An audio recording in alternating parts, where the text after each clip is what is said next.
সালামু আলাইকুম। প্রিয় দর্শক, অন্য মঞ্চের আলোচনায় আপনাদের সকলকে আমন্ত্রণ জানাচ্ছি। মেটিকুলাস ডিজাইন, ডিপ স্টেট এসব শব্দ জুলাই সন্ত্রাসের মাধ্যমে বাংলাদেশে ক্ষমতা দখল হওয়ার পর থেকে সকলের মুখে মুখে ফিরছে। বিশেষ করে বাংলাদেশে ২০২৪ সালের আগস্টের ক্ষমতা দখলের ঘটনা যে দেশি বিদেশি ডিপ স্টেটের প্রত্যক্ষ এবং পরোক্ষ হস্তক্ষেপে ঘটেছে এবং যুদ্ধাপরাধী জামায়াত ইসলামীর একাধিক ফ্রন্ট যে এসব ডিপ স্টেটের সন্ত্রাসী হিসাবে রাজপথে রক্ত ঝরিয়েছে, কখনো 7.62 রাইফেল দিয়ে, কখনো পুলিশ হত্যা করে উল্টো করে ঝুলিয়ে রেখে লাশ পুড়িয়ে দিয়ে, কিংবা সারা দেশে মব সৃষ্টি করে, তা এখন আর গোপন নেই। এবং সেই ২০২৪ সালের আগস্ট থেকে ইউনূসকে আরো 5 বছর ক্ষমতায় রাখার গল্প এই ডিপ স্টেট ছড়িয়ে দিয়েছিল। কিন্তু এখন হঠাৎ করে ইউনূস সরকারের সাবেক ছাত্র উপদেষ্টা AK-47 এর গর্বিত মালিক, হাজার কোটি টাকার দুর্নীতিতে অভিযুক্ত এবং বর্তমানে এনসিপি বা নাপার মুখপাত্র আসিফ মাহমুদ সজীব ভুঁইয়ার মুখে এই ডিপ স্টেটের গল্প কেন আসছে বলুন তো?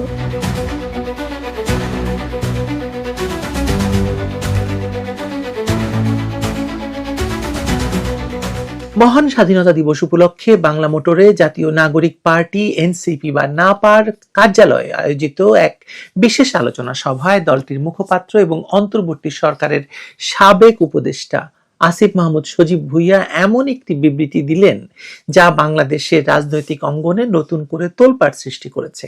তিনি দাবি করেছেন, অন্তর্বর্তী সরকারের দায়িত্ব পালনের শুরুর দিকেই রাষ্ট্রের ভেতরের শক্তিশালী কিছু প্রতিষ্ঠান, যাদের ডিপ স্টেট বলা হয়, তাদের পক্ষ থেকে 2029 সাল পর্যন্ত ক্ষমতায় থাকার একটি পূর্ণ পরিকল্পনা তাদের সামনে উপস্থাপন করা হয়েছিল। আসিফ মাহমুদ সজীব ভুঁইয়ার ভাষায়, আমাদের অফার করা হয়েছিল, আপনারা শেখ হাসিনার যে মেয়াদ আছে 2029 সাল পর্যন্ত, সেটা শেষ করেন, আমরা আপনাদের সহযোগিতা করব, তবে তাদের সার্টেন কিছু শর্ত ছিল। এই বক্তব্যের মাধ্যমে তিনি মূলত দাবি করতে চাইলেন তিনি এবং তার দল ডিপ স্টেটের ফাঁদে পা দেননি। হাস্যকর, কারণ দলটা সৃষ্টি হয়েছে তাদের মাধ্যমে। পরে কথা বলছে এই বিষয়ে। গণতন্ত্রের প্রতি তারা দায়বদ্ধতা থেকেই সেই সমঝোতা নাকি প্রত্যাখ্যান করেছেন। কিন্তু প্রশ্ন হলো, এই নৈতিকতার গল্প এখন কেন? আসিফ মাহমুদের ডিপ স্টেট বিরোধী বক্তৃতাকে নিছক নৈতিক সাহসিকতা হিসাবে দেখার কোনো কারণ নেই, আছে কি? রাজনৈতিক ময়দানে যখন কেউ হঠাৎ সত্য ফাঁস করেন, তখন জিজ্ঞেস করতে হয়, এই মুহূর্তে কেন বাছা? কার স্বার্থে বাবা? কোন পরিস্থিতি থেকে নিজেকে রক্ষা করতে চাইছো তুমি? প্রথমত, আসিফ মাহমুদ যদি সত্যি জানতেন যে ডিপ স্টেট তাদের কাছে এই ধরনের অগণতান্ত্রিক প্রস্তাব দিয়েছে বা নিয়ে এসেছিল, তাহলে সেদিনই কেন এই কথা জনসম্মুখে প্রকাশ করেনি তারা? ক্ষমতায় থাকার সময় যদি এই অফার পাওয়া গিয়ে থাকে, তাহলে তখনই সংবাদ মাধ্যমকে ডেকে সংবাদ সম্মেলন করে জাতিকে জানানোর সুযোগ ছিল। সেটা না করে মাসের পর মাস চুপ থেকে এখন স্বাধীনতা দিবসের মঞ্চে এই বোমা ফাটানোর পেছনে কোনো রাজনৈতিক হিসাব নিকাশ নেই, এটা বিশ্বাস করতে কষ্ট হচ্ছে ভাইয়া। দ্বিতীয়ত, আসিফ মাহমুদ সজীব ভুঁইয়া নিজেই সেই সরকারের একজন সক্রিয় উপদেষ্টা ছিলেন, যে সরকারটি আসলে গঠন করেছে ডিপ স্টেট, যে সরকারটি নিজে ডিপ স্টেট, সেই সরকারের যেটি জুলাই সন্ত্রাসের মাধ্যমে ক্ষমতায় এসেছে এবং যে সরকারকে ডিপ স্টেট তাদের প্রয়োজনে গড়েছে, ব্যবহার করেছে এবং ফেলে দিয়েছে। তৃতীয়ত, আসিফ মাহমুদ বলেছেন নির্বাচনের লেভেল প্লেইং ফিল্ডের কথা, মানে তাদেরকে পদত্যাগ করানো হয়েছিল এই কথা বলে। অথচ তো এখন বিগত সরকারের 2 জন গুরুত্বপূর্ণ ব্যক্তিকে বর্তমান সরকারের মন্ত্রী পর্যায়ে বসানো হয়েছে। এই সমালোচনা গুরুত্বপূর্ণ, কিন্তু প্রশ্ন হলো যে যে বিএনপি সরকার এই কাজ করেছে বলে তিনি অভিযোগ করেছেন, সেই বিএনপিকেই তার দল এনসিপি এতদিন কৌশলগতভাবে সহযোগিতা করে এসেছে, তাদের সঙ্গে নির্বাচনী জোট গঠন করতে চেয়েছে, নির্বাচন করতে চেয়েছে, চান্স পায়নি। তাহলে এই সমালোচনার আসল লক্ষ্যবস্তু কি বিএনপি, নাকি নিজেদের রাজনৈতিক ভবিষ্যৎ নড়বড়ে দেখে আগে থেকে একটা অবস্থান তৈরি করার কৌশল? ২০২৪ সালের জুলাই আগস্টের ঘটনাবলী শুধু রাজনৈতিক পট পরিবর্তন ছিল না, এটি ছিল সুচিন্তিতভাবে পরিকল্পিত একটি ক্ষমতা দখলের বাস্তবায়ন।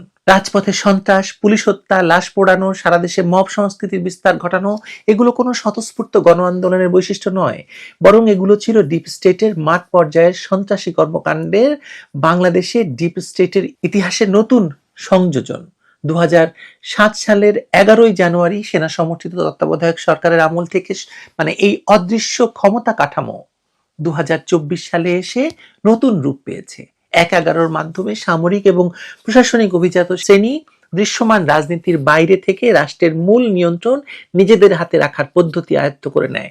ডক্টর ইউনূস যার মূল নেতৃত্বে ছিলেন এবং ডক্টর ইউনূস সহ বিদেশ থেকে যাদেরকে নিয়ে আসা হয়েছে তারা সবাই এই ডিপ স্টেটের অংশ। ডক্টর মোহাম্মদ ইউনূসের নেতৃত্বে অন্তর্বর্তী সরকার গঠনের সময় অনেকেই প্রত্যাশা করেছিলেন যে প্রশাসনিক কাঠামোয় আমূল পরিবর্তন আসবে। বাস্তবে দেখা গেছে ভিন্ন চিত্র। প্রশাসনের গুরুত্বপূর্ণ পদগুলোতে পুরনো আমলাদেরকে নিয়ে আসা হয়েছে যারা আসলে ডিপ স্টেটের হয়ে কাজ করেছেন। অভ্যন্তরীণ সমঝোতার মাধ্যমে কেউ কেউ পদ পেয়েছেন নতুন করে, কিন্তু ক্ষমতা কাঠামোতে তেমন বদল হয়নি। এই বাস্তবতা প্রমাণ করছে যে দৃশ্যমান নেতৃত্ব বা সরকার বদলে গেলে ডিপ স্টেট বিদায় হয় না। আসিফ মাহমুদ নিজেও যখন উপদেষ্টার পদে ছিলেন তখন এই কাঠামোর একটি মুখ ছিলেন তিনি বা তার দল। পুরো তার এনসিপি গঠন হয়েছে কিভাবে? এনসিপি গঠন হয়েছে, বিএনপি যে প্রক্রিয়া গঠন হয়েছিল 1975 সালে বঙ্গবন্ধুকে হত্যার পর, ঠিক একই প্রক্রিয়ায় এনসিপি গঠন করা হয়েছে কিংস পার্টি হিসেবে। আসিফ মাহমুদ স্বীকার করেছেন যে বিএনপি নেতাদের মামলার তারিখ ঘুরিয়ে পেঁচিয়ে তাদের নির্বাচনের অযোগ্য রাখার কৌশল সহ তারেক রহমানকে রাজনৈতিক মঞ্চ থেকে দূরে রাখার পরিকল্পনা তাদের সামনে পরিবেশন করা হয়েছিল। প্রশ্ন হলো এই তথ্য তিনি তখনই জনসম্মুখে প্রকাশ করেননি কেন? আবারও তুলছি সেই প্রশ্ন, কেন এতদিন পর তিনি এই প্রশ্ন তুলছেন? বাংলাদেশের ডিপ স্টেটের চরিত্র হলো এটি কোনো নির্দিষ্ট রাজনৈতিক দল বা ব্যক্তির প্রতি স্থায়ীভাবে অনুগত নয়। সামরিক আমলাতন্ত্র, প্রভাবশালী বেসামরিক আমলা এবং নেপথ্যের গোয়েন্দা নেটওয়ার্ক মিলিয়ে যে ত্রিভুজ আকার ক্ষমতা কাঠামো তৈরি হয়, সেটি 1/11 পর থেকে প্রতিটি সরকারের আমলে টিকে ছিল এবং প্রতিবার নিজেদের নতুন রূপে উপস্থাপন করেছে। জুলাই সন্ত্রাসের মাধ্যমে ক্ষমতার পট পরিবর্তনে তাদের ভূমিকা নিষ্ক্রিয় ছিল না, বরং জুলাই সন্ত্রাসীদের সরকারের উপর আরেকটি অদৃশ্য সিদ্ধান্ত কেন্দ্র সক্রিয় ছিল। এই প্রক্রিয়ার ভেতর আসিফ মাহমুদ সজীব ভুইয়া, আসিফ নজরুল, ফারুকি এরা সবাই তো অংশ এটার। আসিফ মাহমুদ নিজেও এটার অংশ। এখন নিশ্চয়ই এমন কোনো গন্ডগোল হয়েছে যে গন্ডগোলের কারণে তিনি ডিপ স্টেট করছেন। আমার কি মনে হয় জানেন? আমার মনে হচ্ছে যে আসিফ মাহমুদকে ডিপ স্টেট কিছু একটা বলেছে। হয়তো তার 1000 কোটি টাকার দুর্নীতির মামলা, তার AK-47 এবং এই পুলিশ হত্যাকাণ্ডে তাকে জড়ানোর একটা প্রক্রিয়ার কথা তাকে জানানো হয়েছে এবং সে কারণে সে ডিপ স্টেটকে গালি দিচ্ছে এখন, যাতে যখন তাকে অ্যারেস্ট করা হয় তখন সে বলতে পারে যে তার বিরুদ্ধে মামলা সাজানো হয়েছে। মানে বিএনপির নেতাদের পুরনো মামলায় সাজা বজায় রেখে আদালতের তারিখ বারবার পিছিয়ে নির্বাচন অযোগ্য করা, নির্বাচনে তাদেরকে অযোগ্য রাখার পরামর্শ দিয়েছিল ডিপ স্টেট। সে তথ্য এখন যদি সে দেয়, তার পেছনে নিশ্চয়ই মানে কোনো কারণ আছে। বর্তমান সরকার বিগত ইউনূস সরকারের দুজন গুরুত্বপূর্ণ ব্যক্তিকে মন্ত্রী পদমর্যাদায় বসিয়েছে। এটাও আসিফ মাহমুদ সজীব ভুইয়ার খুবই লেগেছে, কারণ সেও তো ডিপ স্টেটের একই রকম হিস্সা। তাকে বাদ দিয়ে কেন ওদেরকে নেওয়া হলো?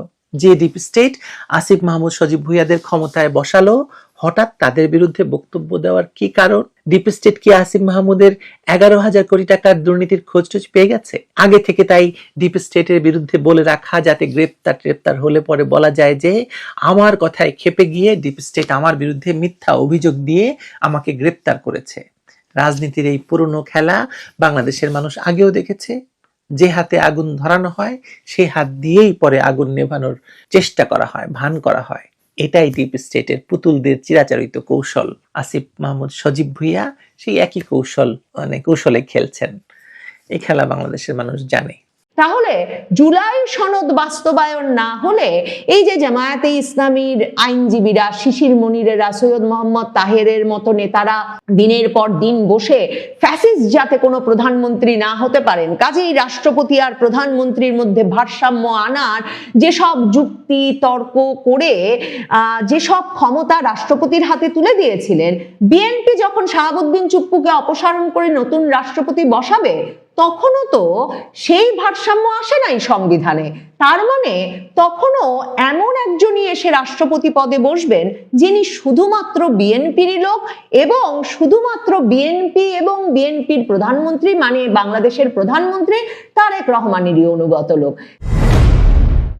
তারেক রহমানের হাতে রাষ্ট্রপতির অপসারণের বিষয়টা একটা তুরুপের তাস বা ট্রাম্প কার্ডের মতো রয়ে গেছে। এটাকে ট্রাম্প কার্ড হিসেবে ব্যবহার করবেন বলেই কিন্তু রাষ্ট্রপতি তফসিল ঘোষণার পরের দিনই মনে থাকবে রয়টার্সে হঠাৎ করে তার বঙ্গভবনের বন্দিদশা থেকে এক সাক্ষাৎকার দিয়ে তিনি জানান দিয়ে বসলেন যে তিনি প্রস্তুত আছেন পদত্যাগের জন্য নির্বাচন হয়ে যাওয়া মাত্র যখন নতুন সরকার ক্ষমতা গ্রহণ করবেন। সম্প্রতি তিনি কালের কণ্ঠকে যে সাক্ষাৎকার দিয়েছেন তাতে পরিষ্কার হয়েছে যে তারেক রহমানও ভীষণভাবে তার সঙ্গে যোগাযোগে ছিলেন। 2024-এর আগস্টের পর থেকেই তাকে সমর্থন সুরক্ষা দেওয়ায় তারেক রহমানের অবদান এবং ভূমিকাও কম ছিল না। কাজেই তিনি যে সাক্ষাৎকারটা দিয়েছিলেন রয়টার্সকে পদত্যাগের প্রতিশ্রুতি দিয়ে, সেটা যে তারেক রহমানের ইঙ্গিতে এবং তারেক রহমানের সমর্থন নিয়েই, তাতে কোনো সন্দেহ থাকে না। আর সম্প্রতি তিনি যে আবার সংবাদ মাধ্যমকে বলেছেন, ওই কালের কণ্ঠকেই বলেছেন যে যদি বিএনপি সরকার চায় তাহলে তিনি তার মেয়াদ পূর্ণ করতে প্রস্তুত আছেন, সেটাও যে তারেক রহমানের ইঙ্গিতে বলেছেন তাতে কোনো সন্দেহ নাই। একদিকে প্রধানমন্ত্রী তারেক রহমান প্রস্তুত রেখেছেন রাষ্ট্রপতি শাহাবুদ্দিন চুপ্পুকে যাতে প্রয়োজন হলেই তিনি পদত্যাগ পত্র দেন এবং বিনা ঝামেলায় সরে যান। বিনিময়ে নিশ্চয়ই প্রধানমন্ত্রী অন্তত নাহিদ ইসলামরা যেমনটা চান তাকে গ্রেফতার করা, তার বিচারের মুখোমুখি করা, সেটা থেকে হয়তো তাকে রক্ষা করবেন তারেক রহমান। আর অন্যদিকে আরেকটি বিষয় যেটা তারেক রহমানকে এই রাষ্ট্রপতি পদে শাহাবুদ্দিন চুপ্পুকে রেখে দেওয়ার ফলে তিনি অর্জন করছেন, সেটা হচ্ছে জামায়াতে ইসলামী জাতীয় নাগরিক পার্টি এই নিয়ে হই হট্টগোল করতে থাকুক, এই হই হট্টগোল চলতে থাকুক, আর প্রধানমন্ত্রী তারেক রহমান তাতে কিছুমাত্র কর্ণপাত না করে সময় ক্ষেপণ করে আরো কিছুটা সময় পার করে দিতে প্রস্তুত হয়ে আছেন। দুদিক থেকেই রাষ্ট্রপতি পদে ওই শাহাবুদ্দিন চুপ্পুকে রেখে দেওয়াটা তারেক রহমানের জন্য ভালো কাজ করছে।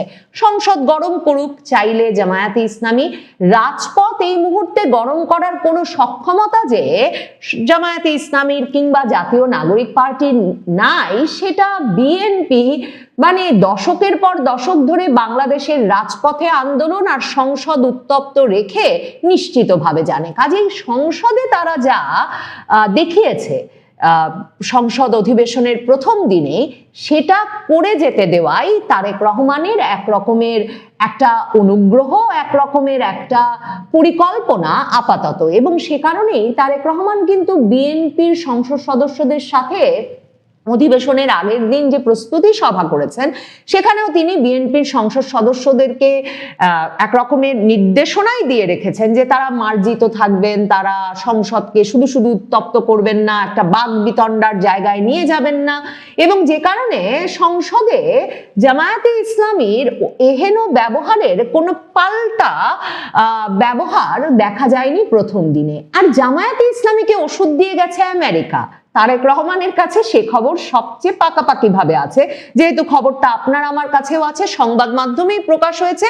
সৈয়দ মোহাম্মদ তাহের সহ জামায়াতে ইসলামীর প্রতিনিধি দল আমেরিকার দক্ষিণ ও মধ্য এশিয়া বিষয়ক সহকারী পররাষ্ট্রমন্ত্রী, অত্যন্ত উচ্চপদস্থ কর্মকর্তা পররাষ্ট্র মন্ত্রণালয়ের, এই অঞ্চলের জন্য ভীষণভাবে গুরুত্বপূর্ণ সেই নেতা যখন ঢাকায় এলেন, তার সঙ্গে সাক্ষাৎ শেষে বেরিয়ে সংবাদ মাধ্যমকে বলেছেন যে পল কাপুর সরাসরি তাদেরকে বলেছেন সংসদকে কার্যকর করতে একটি কার্যকর এবং সক্রিয় বিরোধী দলের ভূমিকা পালন করতে।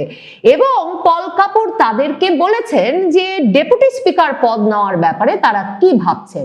মানে ভাবেন আমেরিকার দক্ষিণ ও মধ্য এশিয়া বিষয়ক সহকারী পররাষ্ট্রমন্ত্রী তিনি একদিকে যেমন সিদ্ধান্ত নিয়ে শেষ মুহূর্তে জাতীয় নাগরিক পার্টির সঙ্গে সাক্ষাৎ বাতিল করেছেন, ঠিক তেমনি জামায়াতে ইসলামীকে দেখা দিয়েছেন বটে, কিন্তু জামায়াতে ইসলামীকে পরিষ্কার করে বলেছেন যে মার্কিন যুক্তরাষ্ট্র ততক্ষণই জামায়াতে ইসলামীর এই যে রাজনৈতিক দল হিসেবে একটা নেতৃত্বের পর্যায়ে চলে আসা, সেই বিষয়টি এক রকমের বরদাস্ত করবে, সমর্থন করবে, কারণ তারাই যেহেতু সাজিয়ে গুছিয়ে দিয়েছে আওয়ামী লীগবিহীন নির্বাচনের পরে এই সংসদটা, সেটা করবে ততক্ষণ পর্যন্ত যতক্ষণ পর্যন্ত জামায়াতে ইসলামী এই সংসদকে কার্যকর রাখতে ভূমিকা রাখবে।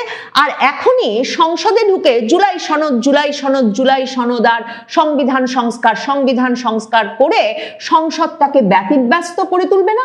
সবচেয়ে বড় কথা, ব্যতিব্যস্ত করলেও অকার্যকর করে ফেলবে না।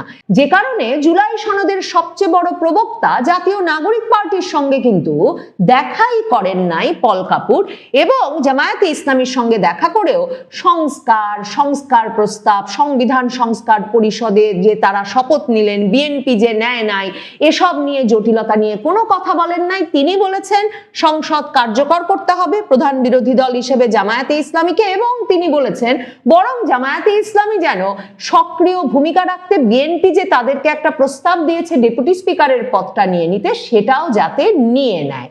এ অবস্থায় তারেক রহমান জানেন ওষুধ এসেছে এমন জায়গা থেকে যে এই মুহূর্তে জামায়াতে ইসলামী রাজপথ গরম করার কথা কোনোভাবেই ভাববে না।